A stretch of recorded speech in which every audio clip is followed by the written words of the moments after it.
ব্রাজিলের নভেম্বর মাসে আরও 2টি প্রীতি ম্যাচ রয়েছে। কার কার সাথে খেলা এবং কয় তারিখে? জাপানের বিপক্ষে হারের পরে আমার চ্যানেলে কোনো ভিডিও আসেনি, আর ইচ্ছেও নেই। ব্রাজিল জাপানের সঙ্গে হারায় আপনারা অনেকেই হতাশ হয়েছেন, আবার অনেকেই জানতে চেয়েছেন ব্রাজিলের পরবর্তী ম্যাচ কবে, কোথায় এবং কার সাথে। কার্লো আনচেলত্তি প্রথম ম্যাচ জিতে তার পরবর্তী ম্যাচগুলো হারে কেন? আসলে এখানে কোচদের কোনো দোষ নেই, মাস্টার মাইন্ডকে সত্যি সেলুট দিতে হয়। ফ্রেন্ডলি ম্যাচে লর্ডদের মাঠে নামিয়ে তিনি যেন এক নিখুঁত পরিকল্পনার বিশ্বকাপ স্কোয়াড গঠনের সূচনা করে দিলেন।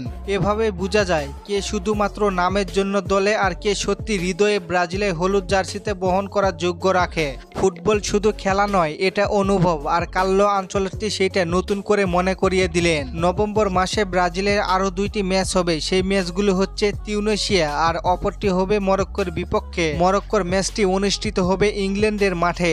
কার্লো আনচেলত্তির জন্য অনেক গুরুত্বপূর্ণ ম্যাচগুলো। বিশ্বকাপের স্কোয়াড গঠন করতে হলে ফ্রেন্ডলি ম্যাচগুলো অনেক গুরুত্বপূর্ণ।